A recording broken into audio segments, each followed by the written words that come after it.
Hi, my name is Geeta Sidhu-Robb and I am the CEO and founder of London-based Nosh Detox Delivery Limited. And welcome to another video in our series of making one small change.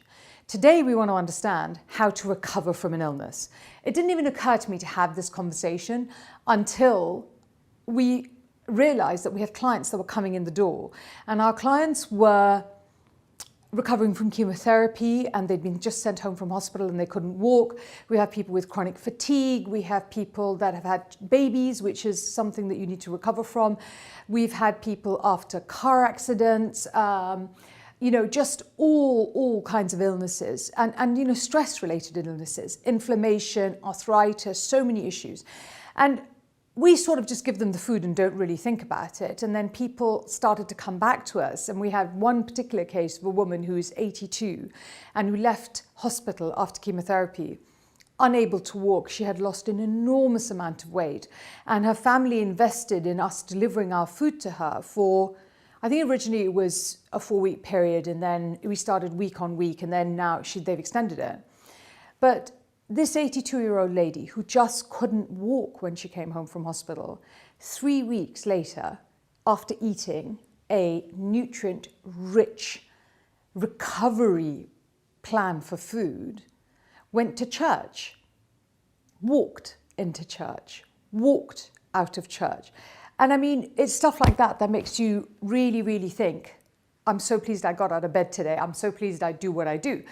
And then I came home that day completely thrilled with this. And my son was like, I'm not well. I've ordered McDonald's chips. And I'm like, why would you do that? And he said, well, it's comfort food. And I started to think, hang on a minute, when we're sick, we do want comfort food. And let me please stop you dead in your tracks. Do not, under any circumstances, eat comfort food when you are unwell. Comfort food is all kinds of rubbish. Good rubbish, bad rubbish, but it's all kinds of rubbish. Here is what you need to eat to recover as quickly as possible from your illnesses and get back stronger than you ever were before. Because remember this, when you've been out of balance, when you've been ill, when you've been unwell, what your body has done is laid you out flat so it can concentrate on fighting the infection instead of having to deal with you and everything else you could be doing, like being stressed, not resting, running around, doing all of those things. And what it needs from you in this place is just a fantastic, supportive environment to heal. And what we don't do is do that very often. Now, in order to eat a supportive recovery meal, here are the rules for this, basically.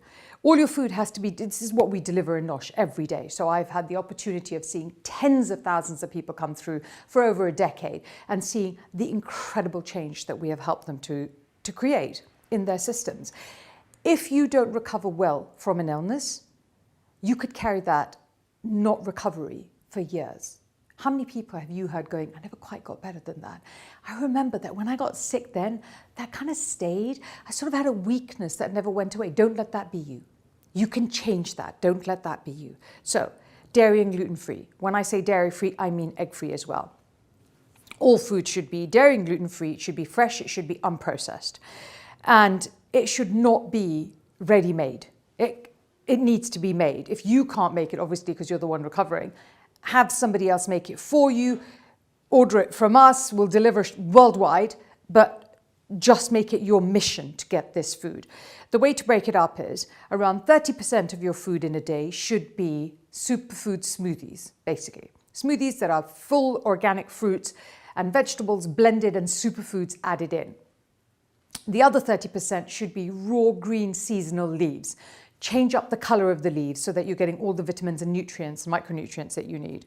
10 to 15% of that should be protein. Now, we're all into how much meat and fish can we eat. I'm vegetarian. I don't eat meat. Well, in essence, I suppose vegan. Don't eat meat and fish. So I'm very careful where I get my protein from. But get your protein. We should actually do a video on where to get protein if you're not eating meat and fish. And we will do that. If you want me to do that, please let us know. And just 10 to 15. So what you should be doing is on a plate like this should be your meat or your fish. Not this is your meat and fish and this is your fruit and veg. This is not how it should look. It should look like that. And then the remaining sort of 20-ish percent, 25% fat. Good, pure, natural fat. Coconut oil, avocado, nuts. Choose where your fat's going to come from. But put it in your diet, because fat is a carrier of information. Your brain works from fat. You need fat in order for this to work well for you. My name's Geeta Sidhu-Robb. If you like that, please click like below. Please subscribe to hear from when our next videos come out. And if you want to know more about me and what we do, go to noshdetox.com. Thank you.